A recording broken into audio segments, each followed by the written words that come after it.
Cristiano Bassan, a gente sabe que o governo federal ele sempre foi contrário a qualquer medida sobre os combustíveis em relação à política de preços da Petrobras, né, que a gente já vem discutindo há muito tempo.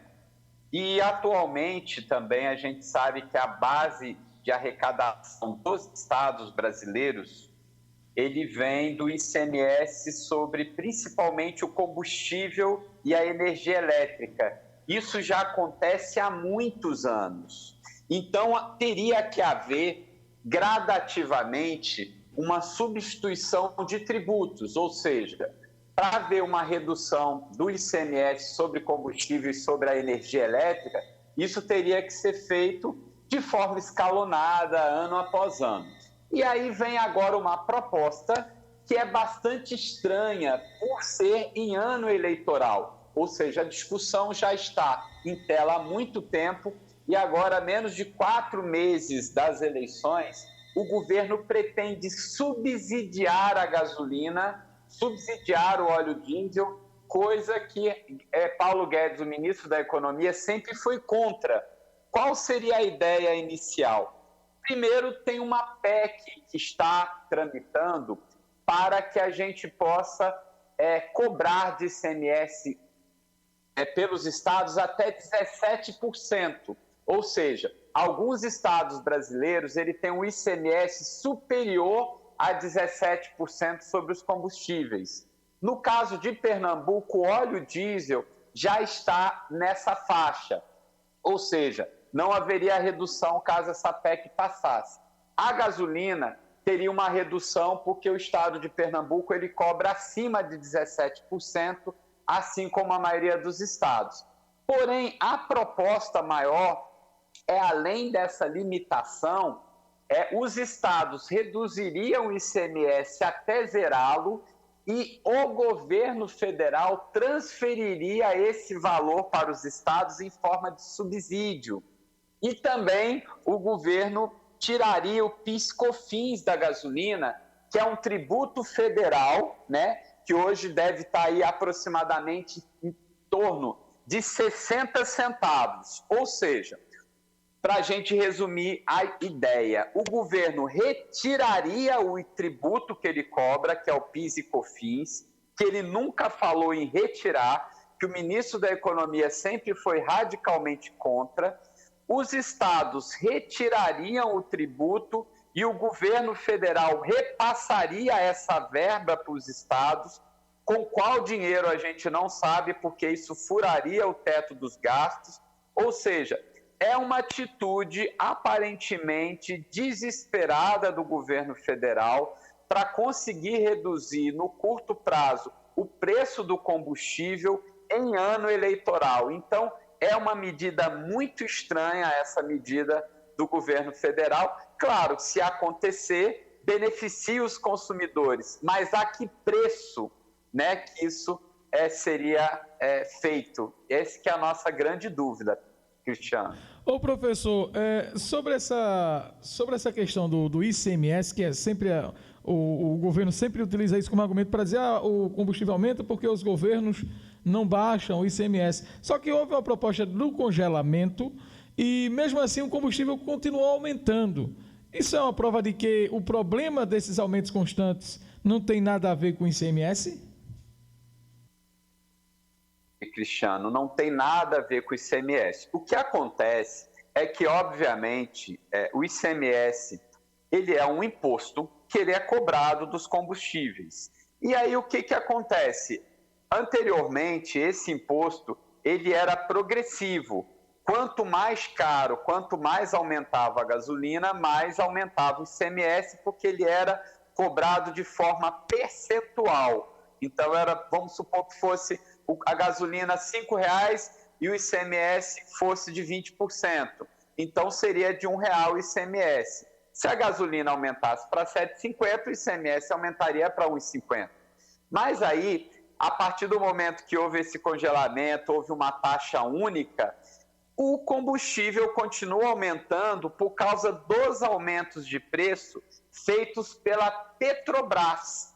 E a gente está sabendo, né, que os preços monitorados pelo governo, como energia elétrica, como planos de saúde, como combustível, que são os principais itens que estão alimentando a inflação brasileira, que esse ano já deve novamente ultrapassar os 10%. Então, devido a essa política econômica atabalhoada do governo federal e que tem deixado milhões de famílias na miséria, na pobreza, que tem tido um efeito muito forte sobre a classe média, diminuindo o seu poder de compra, o governo veio agora com uma medida paliativa simplesmente por questões eleitoreiras. Infelizmente, a nossa análise técnica econômica é isso, é ano de eleição, o governo não poderia furar teto de gastos, não adianta a gente fazer medidas paliativas se a política de preços da Petrobras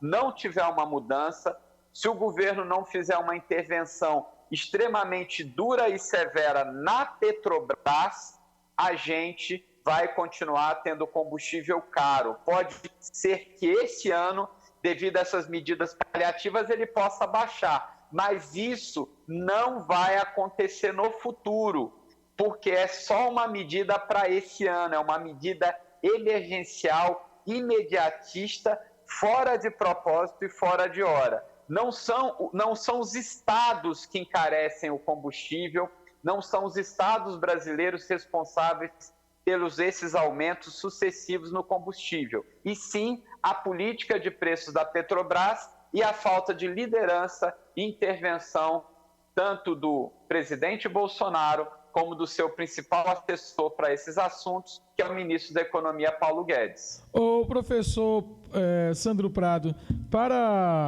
a gente sabe, como o senhor disse, é uma medida para este ano, e isso depende do aval do Congresso. Ele, na coletiva de ontem, estava ao lado do presidente do Senado e também do presidente da Câmara. Você acha que o Congresso daria aval para esta medida? E efeitos práticos do ponto de vista financeiro, a gente sentiria essa diminuição nas bombas?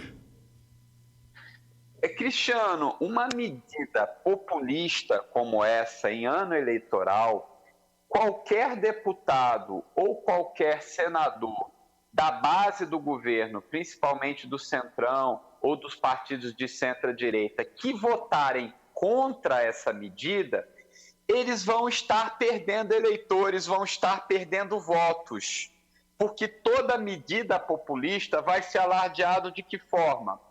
Olha, o deputado tal votou contra a redução do preço do combustível. Foi o senador fulano de tal que votou contra a redução do preço do combustível. É isso que a população, no final, ela vai ouvir e a maioria das pessoas vão entender como dessa forma. Então vai haver uma pressão muito grande sobre o Senado, sobre a Câmara dos Deputados. Acontece que, como o Senado vai haver uma substituição de apenas 1/3 dos senadores, para a proposta passar no Senado, ela é mais difícil. Uma proposta populista no ano eleitoral, porque a maioria dos senadores não vão concorrer à reeleição. Apenas 1/3 que estão aptos a novamente concorrer a uma eleição, porque eles perderiam o mandato. Então, a gente vai perceber uma dificuldade maior para essa PEC, caso realmente ela entre em tela, seja aprovado pelo Senado. Mas em ano eleitoral, há uma possibilidade muito grande de Bolsonaro conseguir essa medida populista. Em termos fiscais, ela traz um rombo fiscal para o governo, porque o governo vai estar subsidiando, vai estar bancando essa redução, e como a gente sabe, o governo federal não está investindo em nada, não está fazendo investimentos, nós não tivemos grandes obras públicas, a gente não está tendo grandes investimentos em infraestrutura, não estamos tendo investimento adequado na educação, com cortes de verbas sucessivos para a educação, para a saúde, para questões essenciais, e agora o governo vai fazer um rombo nesse seu teto de gastos, justamente para subsidiar o combustível, principalmente a gasolina, e a gente percebe então que isso não tem pé nem cabeça, é uma medida populista apenas para o ano de 2022 e tem como principal objetivo, sim, as eleições, a tentativa de reeleição do presidente Jair Bolsonaro. O golpe está aí, cai quem quer. Professor Sandro É mais Terra, ou menos isso, Cristiano.